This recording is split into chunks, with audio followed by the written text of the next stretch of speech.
Hi all, எல்லாரும் எப்படி இருக்கீங்க? நான் ரொம்ப சூப்பரா இருக்கேன். ஸோ ஒன்ஸ் அகேன் கெனத் ஆண்டர்சனோட ஹண்டிங் கிரானிக்கல்ஸ்க்காக உங்க எல்லாத்தையும் சேனல் விஜய்க்காக வெல்கம் பண்றேன். ஸோ இந்த கதையோட பேர் வந்து என்னன்னு பார்த்தீங்கன்னா the call of the evil one. இதுதான் ஆக்சுவலி இந்த கதையோட பேர். இந்த கதை காலம் எங்க நடக்குதுன்னு பார்த்தீங்கன்னா ஷிமோகா டிஸ்ட்ரிக்ட்ல தான் நடக்குது. ஷிமோகால இருந்து பக்கத்துல இருக்க டவுன் பேர் தான் வந்து பத்ராவதி டவுன். கிணத்துல மென்ஷன் பண்றாருன்னா அந்த காலத்துல மைசூர் பிரசிடென்சில ஒரு பெரிய இண்டஸ்ட்ரியல் டவுன் அது வந்து இந்த பத்ராவதி டவுன் தான். ஏன்னு பாத்தீங்கன்னா அந்த பத்ராவதி டவுன் பக்கத்துல இருக்க மவுண்டன் ரேஞ்ச் பேர் வந்து பாபா புதன் மவுண்டன் ரேஞ்ச். இங்க கெம்மங்குண்டிங்கிற இடத்துல வந்து என்ன பண்றாங்கன்னா அயன் ஓர் வந்து நடத்துறாங்க.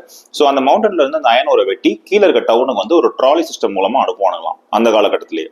அதுக்கப்புறம் இந்த அயன் ஓர் நடத்துறதுக்கு தேவையான உட்டு, அதாவது சேரக்கோல் எங்க இருந்து எடுப்பாங்கன்னா பக்கத்துல இருக்க ஃபாரஸ்ட் ரேஞ்சில் வந்து இருக்கிற மரத்தெல்லாம் வெட்டி எடுத்துட்டு இருந்திருப்பாங்க. ஸோ வைல்ட் அனிமல்ஸ் வந்து அங்க கொஞ்சம் டிஸ்டர்ப் ஆயிருக்கு. அதுக்கப்புறம் இந்த பத்ராவதி டவுன்ல இருந்து ஒரு 10 மைல் தள்ளி போனீங்கன்னா ஜோல்தால் ஒரு ஏரியா இருக்கு. இது ஒரு பக்கா ஃபாரஸ்ட் ஏரியா. இந்த ஜோல்தால் டவுன்ல வந்து ஆக்சுவலி பாத்தீங்கன்னா ஜோல்தால் ஃபாரஸ்ட் பங்களா வந்து கவர்மெண்ட் கட்டி வச்சிருக்காங்க.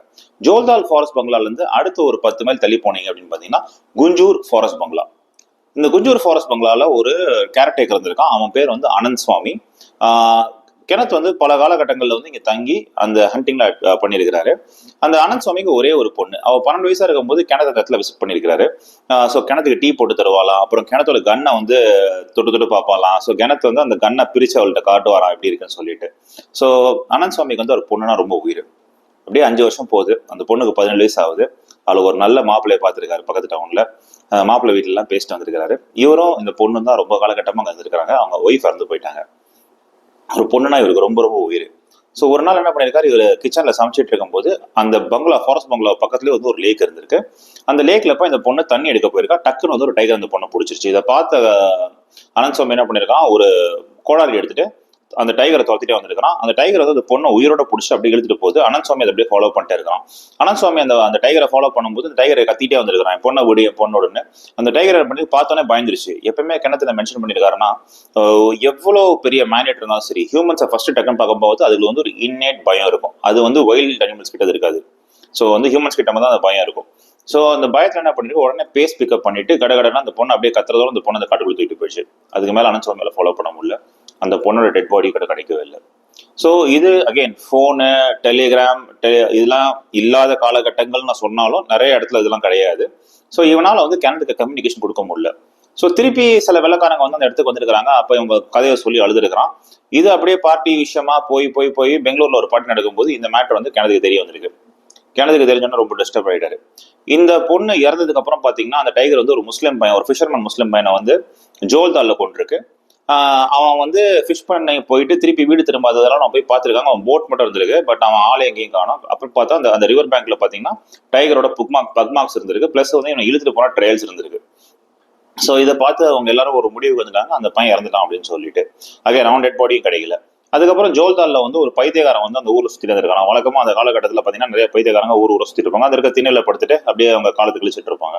ஸோ அப்படியே சுத்திட்டு இருக்கும்போது ஒரு நாள் பார்த்தா இவனும் காணோம். இவன் காணோம்னா அந்த பக்கமா நடந்து போறவங்க பாத்தீங்கன்னா பிளட் ரைஸ் ஃபுல்லா பாத்துருக்காங்க. அந்த பிளட் ரைஸ் கொஞ்சம் ஃபாலோ பண்ணி போய் பார்த்தா என்னோட தலை தும்பிச்சு கடந்திருக்கு. பாடி ரிமைன்ஸ் ஃபுல்லா அந்த டைகர் சாப்பிட்டுருக்கு. ஸோ இதுதான் ஒரே பாடி வந்து அங்க கிடைச்சிருக்கு. ஸோ இந்த விக்டம்ஸ் பார்த்தீங்கன்னா கிணத்து தெரிஞ்சுக்கிறாரு. இந்த பொண்ணோட சாவு வந்து கிணத்தை ரொம்ப பாதிச்சிருக்கு. ஏன்னா இந்த பொண்ணோட ரொம்ப பழகிருக்காருன்னு சொல்லிட்டு அப்ப என்ன பண்றாரு, இந்த டைகரை வந்து எப்படி வேட்டையான முடிவு பண்ணிட்டு பெங்களூர் லீவ் சொல்லிட்டு கார் எடுத்துட்டு கிளம்பிடுறாரு. இப்ப இவர் கிளியரா மென்ஷன் பண்றாரு, என்ன சொல்றான், ஜோல்தால் வரைக்கும் உள்ள காட்ரேஜ்ல வந்து 10 மைல் போறது வந்து அவரோட மாடல் T4லயும் சரி, அவரோட ஷட் பேக்கர்லயும் சரி ரொம்ப ரொம்ப கஷ்டமானதுதான். ஏன்னா அந்த ரோடு வந்து கிட்டத்தட்ட சுத்தமா மோட்டரபிள் ரோடே கிடையாதான். நிறைய தடவை வந்து வீல் ஆக்சில் உடச்சிடும் சொல்லி பயந்துருக்காராம். ஆனா ஃபோர்ட்லயும் உடச்சது கிடையாது, ஸ்டட் பேக்கர்ல அவர் உடச்சதே கிடையாது இது வரைக்கும் போனதில்ல. அதுக்கப்புறம் பாத்தீங்கன்னா ஜோல்தால் இருந்து குஞ்சூர் வந்து போறதுக்கு ரோடே கிடையாது, ட்ரையல்ஸ் மட்டும் தான் இருக்கு. அந்த ட்ரையல்ஸ் நீங்க நடந்து போகணும் 10 மைலுக்கு. ஸோ இவர் வந்து ஜோல்தால் ஃபாரஸ்ட் பங்கல் தான் சூஸ் பண்றாரு. ஏன்னா அந்த டைகர் வந்து 2 கிலோமீட்டர் தான் நடந்திருக்கு.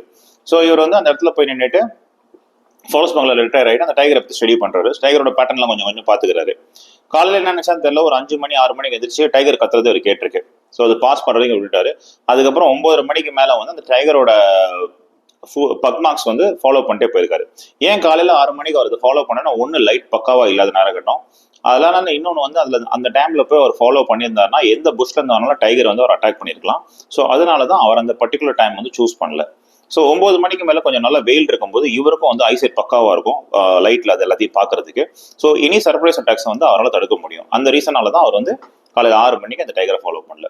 ஸோ அந்த டைகரை வந்து 9 மணிக்கு மேலே ஃபாலோ பண்ணிட்டே போயிருக்கிறாரு. ஒரு ரிவர் பேங்க் கிட்ட போயிட்டு அந்த டைகரோட ஃபுட் மார்க்ஸ் நின்றுச்சு. ஸோ இவரோட கணிப்புப்படி என்னன்னா இது டெஃபினட்டா அந்த ரிவருக்குள்ள ஸ்விமிங் போயிட்டு அடுத்து அந்த பேங்க்ல தாண்டி போயிருக்கும்னு முடிவு பண்ணாரு. பட் அவரால் ஸ்விம் பண்ண முடியல. காரணம் வந்து again he does not want to wet his clothes. And next thing வந்து கையில் கன் வேற வச்சிருக்காரு. So it's not possible for him to swim.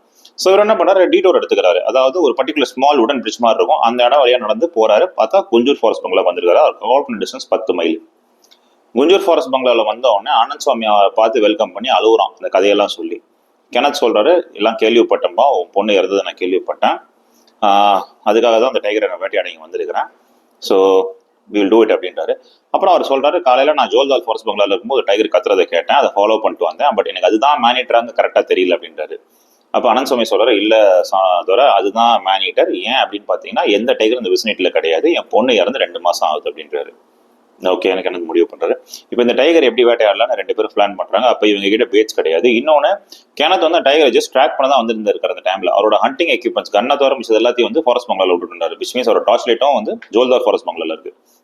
அப்போ அனந்த் சுவாமிகிட்ட கேட்குறேன், அனந்த் சுவாமி உங்ககிட்ட ஏதாவது டார்ச் இருக்கா அப்படின்னோடனே நான் சொல்றேன், என்கிட்ட ஒரு டார்ச் இருக்கு, 2 பேட்டரி ஆப்ரேட்டர் டார்ச் இருக்குன்னா அதை ஒரு அடிச்சு பார்க்குறாரு. பெரிய பவர்ஃபுல்லான டார்ச் லைட் ஒன்றும் கிடையாது. But again they have to make a choice. இப்போ இல்லாட்டி எப்பயுமே கிடையாது. ஸோ பேசுறாரு, அவர் ஒரு பிளான் சொல்றாரு. அனந்த் சுவாமி ஒரு பிளான் சொல்றான்.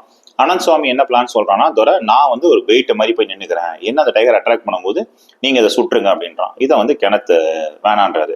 வேற என்ன பெயிட் இருக்குன்னு பார்க்கும்போது அவங்க கிட்ட ஒரே ஒரு டாக் இருக்கு, அதாவது அனந்த் சுவாமியோட நாய்க்குட்டி இருக்கு, அதை வேணா கட்டலான்றாரு. பட் கிணத்து வந்து ஒரு டாக் லவர், பிளஸ் எந்த காரணத்துக்கும் ஒரு டாக்ஸ் டேஞ்சர்ல போட மாட்டாரு. ஸோ அதனால வேணான்றாரு. வேற என்ன பிளான், ஒரு டம்மி கிரியேட் பண்ண முடிவு பண்றாங்க. என்னது டம்மியான்னு கேட்குறான் அனந்த் சுவாமி. ஆமா, ஒரு டம்மி கிரியேட் பண்ணலாம். கொஞ்சம் மாட்டு தொழுவத்தில் ஏதாச்சும் இருக்கான்னு பாருங்க. அவங்கள்ட்ட மாடு கிடையாது இதுவே பட் எல்லாம் அந்த ஃபாரஸ்ட் பங்களாஸ்ல தொழுவ மாதிரி தான் வச்சிருப்பாங்க. ஸோ அந்த இருக்கிற அந்த இது எல்லாத்தையும் அந்த என்ன சொல்றது, அந்த ஹே எல்லாம் எடுத்து ஒரு டம்மி மாதிரி கிரியேட் பண்றாங்க. அந்த லீவ்ஸ் எல்லாத்தையும் கிரியேட் அது தலையில வந்து ஒரு சின்ன ரவுண்ட் பால் மாதிரி கிரியேட் பண்ணி அந்த ட்ரெஸ் எல்லாம் போட்டு விட்டு அச்சசல் ஒரு ஹியூமன் மாதிரி ஒரு டம்மி கிரியேட் பண்றாங்க. இந்த டம்மி அவங்க ஏன் கிரியேட் பண்றாங்கன்னா, இந்த டம்மியை கொண்டு போயிட்டு அந்த ஃபாரஸ்ட் பங்களா பக்கத்துல இருக்க பாண்ட்ல போய் வச்சுட்டோம் அப்படின்னா டைகர் வந்து அதை பவுன்ஸ் பண்றப்ப இவங்க சுற்றலான ஒரு பிளான் முடிவு பண்றாங்க. ஸோ அந்த முடிவு இவங்க டிசிஷன் எடுக்கிறாங்க. நெக்ஸ்ட் இவங்க சுத்தி முத்தி பார்க்கறாங்க. இந்த ஃபாரஸ்ட் பங்களால இவங்க சுத்தி போடுற மாதிரி எங்கேயுமே வந்து மேட்சிங் கிடையாது. ஸோ இவங்க டிசிஷன் என்ன எடுக்கிறாங்க, அந்த இடத்துல ஃபுல்லா தான் புஷஸ். ஸோ அந்த தான் புஷஸ் வந்து ரொம்ப எப்படி சொல்றதுன்னா ஒரு லைக் ஒரு கல்ப் மாதிரி வளர்ந்துருக்கு. ஸோ இவங்க என்ன முடிவு பண்றாங்க அப்படின்னா, அந்த தான் புஷஸ் நடுவில் எல்லாம் கிளியர் பண்ணிட்டு உள்ள போய் நம்ம 2 பேரும் உட்காந்துக்கலாம். ஸோ அதுக்கப்புறம் நம்ம வந்து அது ஹண்ட் பண்ணும்போது நம்ம சுற்றலாம்னு முடிவு பண்றாங்க. ஸோ அது கிளியரன்ஸ்லாம் பண்றாங்க. இப்போ இவங்களுக்கு வந்து இந்த தான் புஷஸ் வந்து பின்னாடி இருக்கு, நடுவில் இவங்க உட்காந்துக்கிறாங்க. ஓப்பன் ஸ்பேஸ்ல தான் ஃப்ரண்ட்ல அந்த டைகரை பார்க்கணும். பட் இன்னும் 2 விஷயம் இடிக்குது. சைட்ல இருந்து ஒரு டைகர் பவுன்ஸ் பண்ணா இவங்களுக்கு செக்யூரிட்டி கிடையாது, பின்னாடி இருந்தா டைகர் இவங்களை அட்டாக் பண்ணலாம். ஸோ அப்போ என்ன பண்றாங்க, அந்த ஃபாரஸ்ட் பங்களால 2 ஸ்டீல் கார்ட்ஸ் இருக்கு, அந்த ஸ்டீல் கார்ட்ஸ் வந்து சைட்ல போட்டுறாங்க. அகைன் இது எல்லாமே வந்து மேல புஷஸ் போட்டு அந்த தான் புஷஸ் போட்டு மறைச்சிருக்காங்க. பின்னாடி என்ன பண்ணலாம்னு முடிவு பண்ணது, டைனிங் டேபிள் இருக்கு, ஆம்சேர் இருக்கு. டைனிங் டேபிள போட்டா ரொம்ப ஆப்டா தெரியும், ஏன்னா அதை ஹைட் போட்டது ரொம்ப கஷ்டம். ஸோ ஒரு ஃபர்தர் ரீசனிங்காக ஒரு ஆம்சேரை செலக்ட் பண்ணி ஆம்சேரை பின்னாடி போட்டுறாரு. இவங்க 3 பேரும் 5:30 மணி 6 மணிக்கு உட்காந்துடுறாங்க. உட்காரதுக்கு முன்னாடி அனந்த் சுவாமி கொடுத்த ராகி பால்ஸை தின்னுட்டு உட்கார்றாரு. அது ரொம்ப டேஸ்ட்லெஸ்ஸா இருந்ததுக்கு கிணத்து மென்ஷன் பண்ணியிருக்காரு. உட்காடுறாங்க. கிணத்து கிளியரா பிளான் மென்ஷன் பண்ணியிருக்காரு. எக்காரணத்தை கொண்டு எங்களோட பேசாத, நீ பேசினா அதுக்கு வந்து தெளிவு வந்துடும், அதுகளுக்கு நம்ம இருக்குன்னு தெரிஞ்சிடும். டைகர் வர மாதிரி இருந்துச்சுன்னா என்னோட தொடைய தட்டு, 2 தடவை தட்டு, அதுக்கப்புறம் நான் வந்து ஒரு தடவை ஒன்னா லைட்டா பஞ்ச் பண்ணுவேன், லைட்டா தட்டுவேன், தட்டணும்னு என்ன பண்ணும், டார்ச் லைட் அடிக்கணும், அப்பதான் நான் சுட முடியுன்றாரு. ஓகேன்னு ஒத்துக்கிறான். போய் உட்காந்தோடனே மணி 7ஆவது 8 மணியாவது காட்டோட அந்த அப்படியே அமானுஷங்கள்லாம் நடக்க ஆரம்பிக்குது. ரொம்ப சைலண்டா இருக்கு. டக்குன்னு ஒரு க்ரீச்சிங் சவுண்ட் கேட்குது. என்னன்னு பாத்தீங்கன்னா ஒரு ஜாக்கலோட சவுண்ட் கேட்குது. இந்த ஜாக்கல் வந்து அந்த இடத்த வந்து ஃபர்ஸ்ட் இன்ஸ்பெக்ட் பண்ணுது. அப்பதான் கிணத்துக்கு ஒரு விஷயம் புரியுது. என்னன்னு பாத்தீங்கன்னா இது ஒரு லோன் ஜாக்கல். ஸோ எந்த பெயிட், இந்த டைகருக்கு முன்னாடி இந்த ஜாக்கல் வந்து ஒரு ஹெல்த்தி டிஸ்டன்ஸ் மெயின்டைன் பண்ணிட்டு ஒரு பர்டிகுலர் பெயிட்டை பார்த்து இந்த டைகருக்கு சிக்னல் கொடுக்குது சத்தத்துல. ஸோ இந்த டைகர் வந்து அதுக்கப்புறம் தான் அந்த விக்டத்தை அட்டாக் பண்ணுது. அட்டாக் பண்ணி சாப்பிடும் போது ஒரு சேஃப் டிஸ்டன்ஸ் வந்து வாட்ச் பண்ணுது. அந்த டெட் பாடி எடுத்துட்டு போனோன்னா லாஸ்ட் ஃபியூ பீசஸ் வந்து ஜாக்கல் தின்றது. ஸோ இதுதான் அந்த ஜாக்கலுக்கும் அந்த டைகருக்குள்ள ஒரு பார்ட்னர்ஷிப் வருது. அவளுக்கு அப்பதான் புரியுது. இந்த ஜாக்கல் அப்படியே சத்தம் போடுது. அதுக்கப்புறம் பார்த்தீங்கன்னா ரொம்ப சைலண்ட் ஆகுது. ஒரு ஹெவி தட்டு கேட்குது. அந்த சில்ஹவுட் வந்து அப்படியே வருது, லைட்டாக அந்த மூன் லைட்ல சில்ஹவுட் வருது. பார்த்தா டைகரோட பாடி தெரியுது அவங்களுக்கு. வருது. கிணத்தை வந்து டக்கு டக்குன்னு தட்டுறாரு அனந்த் சுவாமி. ஆனால் அனந்த் சுவாமி அப்படியே சைலண்டா இருக்கிறான். ஏன்னா அவன் பயத்தில் உறைஞ்சிட்டான். அவனால எந்த ஆக்ஷன் எடுக்க முடியல. கிணத்து என்ன பண்ணுறான், லைட்டாக தட்டுறான், பேட்டரி போடுறா, லைட்டை கூட்டுறா அப்படின்றாரு. அவன் அப்படியே நிற்கிறான். கிணத்து என்ன பண்ணுறான், டக்கு டக்குன்னு வந்துட்டு வந்து டார்ச் லைட் வாங்கி ஒரு லைட்டாக பேட்டரியை போட்டுட்டு சைலண்ட்டாக போட்டு அவர் ஆன். அந்த செகண்ட்ஸ் கொஞ்சம் லேட் ஆகிடுச்சு, ப்ளஸ் அந்த சத்தம் லைட்டாக வந்துடுச்சு. இவர் வந்து டைகர் வந்து அந்த டம்மி மேலே ஜம்ப் பண்ணது, இவர் லைட் அடிக்கிறாரு. அடிச்சு ஒரு கையில் லைட் அடிச்சு அதுக்கப்புறம் கார் எடுத்து சுடலான்னு போகும். லைட் அடிக்கும் போது அதை பார்த்துருச்சு, டக்குன்னு 2 எஸ்கேப் ஆயிடுச்சு. இவர் அந்த ஜாக்லையும் சுட முடியல, அந்த டைகரும் சுட முடியல. ஆனந்த் சாமி பயத்தில் அப்படியே நுழைஞ்சு போயிருக்கிறான். இவங்களுக்கு தெரியும் இதுக்கு மேலே அங்கே இருக்கிறது வேஸ்ட் அப்படின்னு சொல்லிட்டு. இன்னொன்று என்னன்னா, அந்த டைம்ல இவங்களுக்கு ஒரு பெரிய டிஸ்டர்பன்ஸ் நடந்தது என்னன்னு பார்த்தீங்கன்னா, அந்த டாக் வேற கத்திருச்சு டக்குன்னு. அந்த ஒரு ஃபியூ செகண்ட்ஸ் லேட் ஆனோம், அதனால இது கொஞ்சம் உஷாராயிடுச்சு அந்த டைகரும் அந்த ஜாக்கலும். ஸோ அன்னைக்கு அவங்க எல்லாம் வேஸ்ட்டுன்னு சொல்லிட்டு டி கேம்ப், இதுக்கு மேலே நேரத்தில் நம்ம உட்காரது வேஸ்ட்டு, உட்காந்தாலும் திருப்பி இது வரப்போகுதுன்னு சொல்லிட்டு இந்த டி கேம்ப். ஆனந்த் சுவாமி எதுவும் பேசல, கிணத்து எதுவும் பேசல. காலையில் நைட்டு தூங்கிட்டு காலையில் எந்திரிக்கிறாங்க, திருப்பி ராகி போல்ஸ் கொடுக்குறான், சாப்பிட்றாரு. சாப்பிட்டுட்டு திருப்பி இந்த காட்டை சுற்றி போகிறாரு, அந்த பக்மாங்ஸ் எங்கேயா வச்சிருக்கான்னு பார்க்குறதுக்கு. ஸோ இவங்க நைட்டு படுத்துட்டு இருக்கும்போது ஆக்சுவலி உங்களுக்கு வந்து டீர் சத்தம் கேட்டிருக்கு. ஸோ டீர் அதை வேட்டையாடி இருக்கும்னு சொல்லிட்டு அவங்களால ஒரு கெஸ் ஒர்க்கில் பண்ணுறாங்க. பட் சுற்றி முற்றி பார்க்குறது எங்கேயுமே அந்த வல்ச்சரோட ரவுண்ட் அப்ஸ் இல்லை. எப்பயுமே காட்டில் டெட் பாடி இருந்துச்சுன்னா வல்ச்சர் வந்து ரவுண்ட் அப் பண்ணும். பட் அகைன் டைகர் என்ன சில டைம் பண்ணோம்னா, எதே ஹண்ட் பண்ணால் ஏதாச்சும் குகைக்கில்லையோ இல்லை ஒரு கல்லுக்கடியில போய் மறைச்சு வச்சிரும், ஏன்னா வல்ச்சரோட கண்ணில் படாமல் இருக்கிறதுக்கு. ஸோ அதே அவர் கால்குலேஷன் எடுத்துக்கிறாரு. ரிவர் பெட்டை போய் பார்த்துட்டு வராரு, எந்த ஃப்ரெஷ் பக் மார்க்ஸும் கிடையாது. லாஸ்ட்டாக இருக்க பக் மார்க் அட்லீஸ்ட் ஒரு வாரத்துக்கு முன்னாடி பக் மார்க்கு. ஸோ இது வந்து கிராஸ் பண்ணி போல அந்த சைடில், அதுவும் அவருக்கு தெரியுது. ஸோ திருப்பி வந்து நைட்டை 2 பேரும் உட்காந்து டிசிஷன் எடுக்கிறாங்க, என்ன பண்ணலாம், இன்னைக்கு ஒரு நாள் விடலாம், திருப்பி நாளைக்கு ட்ரை பண்ணலாம்னு சொல்லிட்டு முடிவு எடுக்கிறாங்க. சேம் பேட்டர்ன் ஃபாலோ பண்ணுறாங்க. பட் இந்த தடவை அவங்க என்ன பண்ணுறாங்க அப்படின்னா, அந்த ரிவர் பெட்டில் போய் அந்த பான் கிட்ட போய் அந்த இதை போடாமல், அந்த டம்மியை வைக்காமல், அந்த டம்மியை வந்து இவங்களோட முன்னாடியே வச்சிடறாங்க, ஒரு 20 years முன்னாடியே வச்சிடறாங்க. 8:30 மணியாவது 10 மணியாவது அப்படியே வெயிட் பண்ணிட்டே இருக்கிறாங்க. 10 மணிக்கு மேலே ஆனந்த் சுவாமி உடம்புலாம் நடுக்குது பயத்தில். கிணத்துக்கு வந்து அவரோட கழுத்து பின்னாடி இருக்க முடியெல்லாம் தூக்கி நிற்குது. காரணம் வந்து அந்த டைகர் வரது அவருக்கு தெரியுது. சேம் பேட்டர்ன் ஃபாலோ பண்ணுது. ஜாக்கல் கத்துது, டைகர் அதுக்கப்புறம் வருது. டைகர் வரும்போது என்னன்னு பார்த்தீங்கன்னா, திருப்பி ஆனந்த் சுவாமி அதே மாதிரி பிரச்சனை பண்ண அவருக்கு தெரியும். அவன் லைட்டாக குத்துறாரு, அவனை தள்ளி போடான்னு சொல்லிட்டு. அவன் பயத்தில் போட்டால் அவன் அப்படியே இறுகி பிடிச்சிக்கிறான். ஸோ ரைஃபில் வந்து கரெக்டாக ஷூட் பண்ண முடியல. இவர் ஒரு குத்துறாரு அவனை வெளில விடுறான்னு சொல்லிட்டு. அந்த சத்தம் அது கேட்டுருச்சு. இப்போ என்ன பண்ணுதுங்க, அந்த டம்மி கிட்ட வராமல் இவங்க கிட்ட வந்து நிற்குதுங்க. ஸோ அந்த ஃப்ரண்ட் போர்ஷனில் வந்து நிற்குதுங்க. இவர் டக்குன்னு லைட்டை வாங்கி அடிச்சிடறாரு. பார்க்குறாரு, அந்த டைகர் வந்து அப்படியே க்ரௌச்சிங் பொசிஷன் நிற்குது. கரெக்டாக இன்னும் கொஞ்ச நாள் விட்டு அவங்க மேலே ஜம்ப் பண்ணிடும். 10 செகண்ட் கேம்பில் 4 புல்லட் அடைகிறாரு கிணத்து. ஃபர்ஸ்ட் புல்லட் அதோட ஸ்கல்ல க்ரஷ் பண்ணுது. அதுக்கப்புறம் 3 புல்லட் தொடர்ந்து அது மேலே அடிக்கிறாரு. அடித்த உடனே அந்த டைகர் துடிச்சு அப்படியே திருப்பி கிரவுல் பண்ணிட்டு அப்படியே ஒழுகுது. அதோட டெட் பாடி அப்படியே அதோட சவுண்டு அப்படியே என்ன சொல்றது, கத்துற சவுண்ட் வந்து அப்படியே கொஞ்சம் கொஞ்சமாக கம்மியாகுது. பட் இன்னும் அது சாகலை. அந்த கிரவுலிங் சவுண்ட் அப்படியே கொஞ்சம் கொஞ்சமாக டை ஆகிட்டு இருக்கு. கிணத்து என்ன பண்ணுறாரு, திருப்பி என்ன பண்ணுறாரு, ரீலோட் பண்ணுறாரு. திருப்பி 3 புல்லட் எடுத்து ரீலோட் பண்ணுறாரு.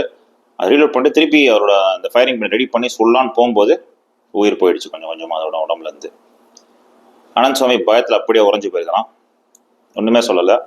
2 பேரும் திருப்பி ரூம் போயிடுறாங்க. அந்த ஜாக்கில் திருப்பி பார்க்குறாரு, ஜாக்கில் அங்கே கிடைக்கல. இருந்தால் அதையும் சுட்டுருப்பாரு. காலையில் வந்து அந்த டைகரை ஸ்கின் பண்ணுறாங்க. வெரி ஓல்டு மேல், பல்லெல்லாம் அப்படியே போனோட ஆகிடுச்சு. மேபி அதாவது ரீசன் அது வந்து ஹியூமன்ஸ் ஆன் பண்ண ஆரம்பிச்சிருக்கு போல இருக்கு. எனிவே, இந்த கால் ஆஃப் தி மேன் ஈட்டரில் வந்து இந்த ஈவில் ஒன்னை அவர் கொண்டுட்டாரு. ஸோ ஒன்ஸ் அகேன் இந்த வீடியோ உங்களுக்கு பிடிச்சிருக்குன்னு நினைக்கிறேன். இந்த வீடியோ உங்களுக்கு பிடிச்சிருந்தா என்னோட சேனலுக்கு லைக் பண்ணுங்கள், சப்ஸ்கிரைப் பண்ணுங்கள், கமெண்ட் பண்ணுங்கள். அதோட முக்கியமாக ஃப்ரெண்ட்ஸுக்கு ஷேர் பண்ணுங்கள். ஒன்ஸ் அகேன் சேனல் விஜயில் உங்கள் Vijay. Have a great day. Bye.